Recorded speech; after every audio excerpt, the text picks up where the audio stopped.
आज का ये मिनी पॉडकास्ट दो इम्पोर्टेंट पॉइंट को हाईलाइट करने के लिए बनाया गया है। एक, जनाब ने अपने बच्चे को गाली दे के बात करी। दूसरे, डब्बा ने इतनी चिंदीगिरी करी कि भिखारियों को भी पीछे छोड़ दिया। आपका स्वागत है आज की चर्चा में। जनाब का जो हाल ही का व्लॉग आया, लेटेस्ट व्लॉग में 100% श्योर था कि ये खेतों में जरूर जाएंगे, कि खेतों में अभी कोई फसल नहीं है। लेकिन क्या करें, जाना तो था ही, तो इसलिए चाहे खेतों में फसल ना सही, जैसे सब्जियों के खेत हमेशा हरे भरे रहते हैं, लेकिन क्या करें, इनके फनी के इनके खेतों में जो मेन फसलें हैं वो बोई जाती हैं, इसलिए इस समय उनमें कोई फसल नहीं है। तो जनाब और मैडम सारे की सारी पलटन, मीरा रोड की पूरी पलटन पहुंच गई खेतों में। जनाब बच्चे के साथ में अपने रील शूट कर रहे थे, जबकि व्लॉग में जो दिखाया गया है उस टाइम जनाब की फिलॉसफी चल रही थी, जनाब की शायरी चल रही थी। अब मैं क्लियर कट टाइम स्टैंड बताता हूँ आपको।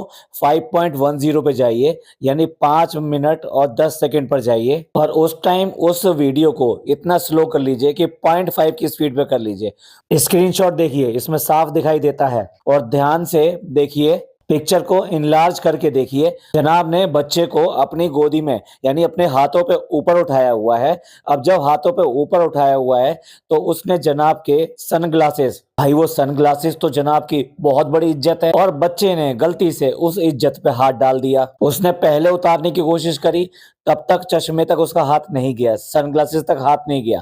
दूसरी बार कोशिश करने पे उसका हाथ सनग्लासेस पे चला गया। जनाब ने गुस्से में पहले उसको चुप कहा, उसके बाद में वो काम किया जो कभी उपेक्षा नहीं की जा सकती थी, खासतौर से एक फादर से, कि वो अपने बच्चे के साथ में इस तरह की हरकत करेगा। तो तब की बात है कि जब जनाब बच्चे के बारे में और अपने बारे में, यानी बाप और बेटे के बारे में बहुत कुछ कह रहे थे, और अपने फादर के बारे में कह रहे थे, उसके बाद में अपने बारे में कहा, फिर बच्चे के बारे में कहा। बट ये सारी बातें जो चल रही थी, वॉइस ओवर में चल रही थी, यानी बैकग्राउंड में चल रही थी।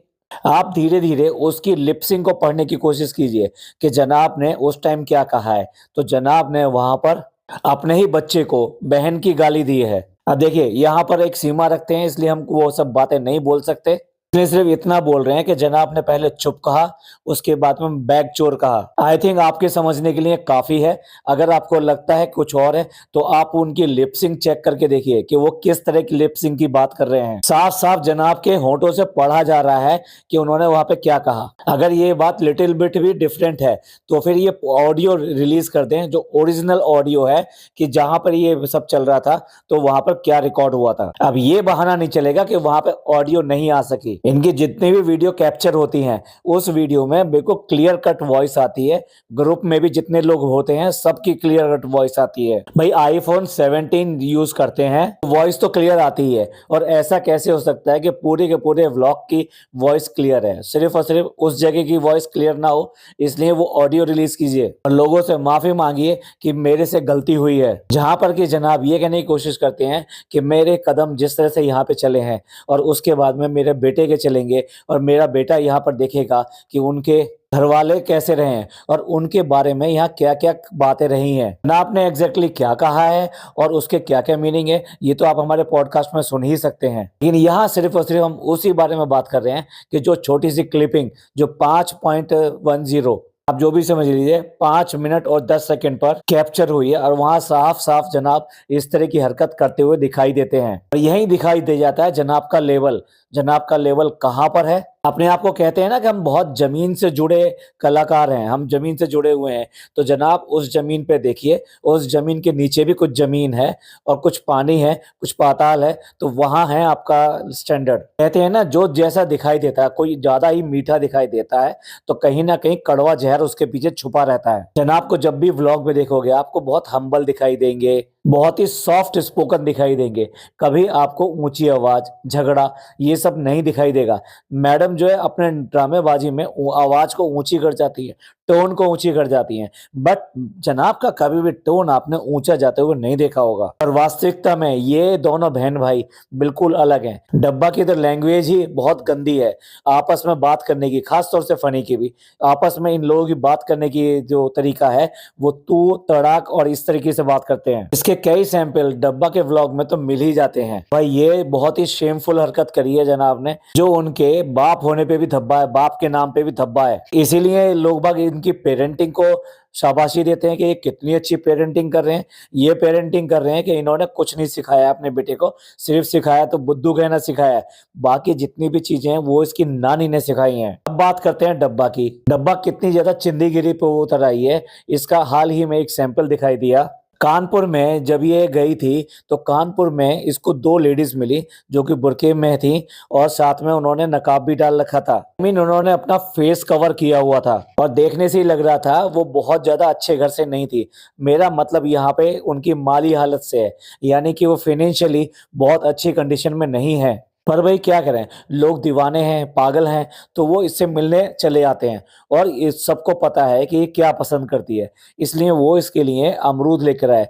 लगभग वो 1 किलो भी नहीं लग रहे थे या शायद 1 किलो भी होंगे। तो वो कुछ अमरूद पिन्नी में लेकर आए जो साफ दिखाई दे रहे हैं। वो पिन्नी उन्होंने पहले इसको पकड़ाई। दूसरी औरत जो कि शायद उसकी माँ दिखाई दे रही थी, उसने बच्चे को अपनी गोदी में ले लिया और उसके बाद में उसने अपना पर्स खोला है और पर्स खोल के उस बच्चे के हाथ में पैसे दिए हैं। तो साफ साफ बच्चे के हाथ में दिखाई दे रहा है। आई थिंक एक 100 का नोट है और एक 200 का नोट है। लेकिन हमारी डब्बा महारानी ने एक बार भी उनको ये नहीं कहा, उसे पता नहीं लगा कि क्यों करके पर्स खोल रही हैं।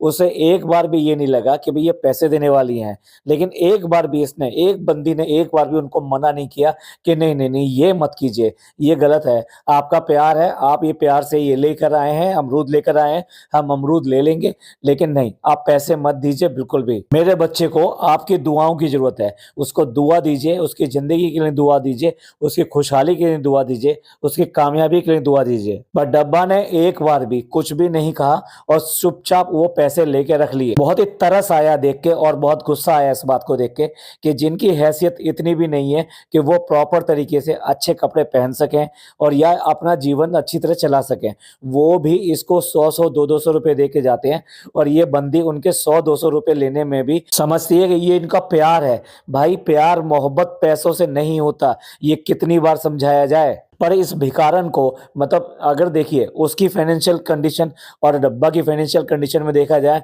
तो जमीन और आसमान का अंतर है। डब्बा 1 महीने में ही करोड़ से ऊपर रुपए कमाती है और वो शायद 1 लाख रुपए भी पूरे साल में नहीं कमाते होंगे। अब ऐसे लोगों से पैसे लेना कितना बुरा दिखाई देता है और इनको हम अपना इन्फ्लुएंसर कहेंगे।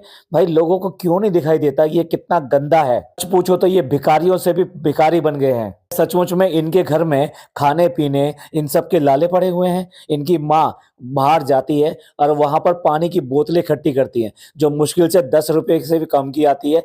जो 250 ml वाली मिनरल बोतल होती है उसको भी चोरी करने का इनका रहता है कि ठीक है कैसे ही करके वो ज्यादा से ज्यादा बोतल ले लें। बेटी उसको बुरा दिखाती है कि वो देखो ऐसा कर रही थी और दामाद उसको जस्टिफाई करता है, नहीं कार में काम आ जाती हैं। क्यों, कार में तो पेट्रोल भी डलता है, तो क्या किसी के यहाँ से पेट्रोल भी चुरा के लाओगे या मांग के लाओगे? एक बार की हरकत नहीं है, अगली बार वहां पे माजा की बोतल देते हैं तो वो माजा की बोतल भी गिनती से लेना चाह रही है कि हम जितने लोग हैं कम से कम उतनी तो बोतल दे दो।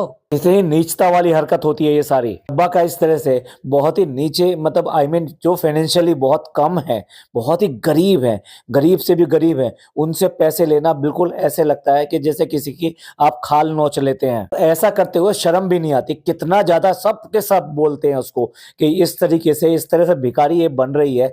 भाई देखिए 500 रुपए दिए, वहां पर दिल्ली में एक आंटी मिली थी, वो लग रही थी कि एक अच्छे घर से हैं, उनके लिए 500 रुपए शायद बहुत बड़ी बात नहीं थी। उन्होंने दिए तो उनकी तरफ से दिल नहीं दुखा कि चलिए इन्होंने दिए तो इनका कोई इतना बड़ा नुकसान या फिर हर्जाना नहीं हुआ है। लेकिन बात 500 200 और 100 रुपए की नहीं है, बात इसकी है कि क्यों करके पैसा ले रही है। प्रमोशन आ रहे हैं, मतलब कमाई की कोई बेइंतहा कमाई है और फ्री की कमाई है, सिर्फ और सिर्फ बोलने की कमाई है। घर पे बैठे बैठे आराम से खाना पीना ठूसती है, बाहर निकल जाती है, शॉपिंग करने निकल जाती है, इन सब चीजों में ही उसको करोड़ों रुपए मिल रहे हैं। उसके बाद में भी इसे पैसे की कदर नहीं है। मतलब पैसे की कदर तो बहुत है, मतलब कंजूस इतनी है, खर्च करना बिल्कुल जानती नहीं है और खर्च करने में 10 बार सोचती है मैं यहाँ खर्च कर दूं या नहीं कर दूं। फनी तक को मना कर देती है, नहीं खर्चा नहीं करना है। यार ऐसा दूसरे के बारे में भी तो सोचो। उन तुम्हारे पास करोड़ों रुपए हैं तब तुम ये हाल है तुम्हारा। जिनके पास कुछ लाख रुपए हैं या लाख रुपए से कम है, उनके बारे में सोच के देखो उनका पैसा कैसे ले सकते हो। तो इस तरह से भिखारीपन के ऊपर आप क्या कहना चाहेंगे कि जिस तरीके से ये बिल्कुल गरीब से गरीब आदमी से भी पैसा लेने में बिल्कुल हिचकती नहीं है। दूसरी तरफ इसका भाई अपने बेटे को ही इस तरीके से गाली देने पे उतारू हो गया है। इन सब के बारे में आप क्या कहना चाहेंगे प्लीज कमेंट करके जरूर बताइएगा। ये फिर सिर्फ 2 पॉइंट थे जो हाइलाइट करने थे। बाकी तो आप हमारा व्लॉग देखिए, उसमें पूरे व्लॉग के सारे पॉइंट्स कवर किए गए हैं। ये पॉडकास्ट आपको अच्छा लगा हो तो प्लीज लाइक कीजिए, सब्सक्राइब कीजिए, शेयर कीजिए। थैंक यू, धन्यवाद, शुक्रिया।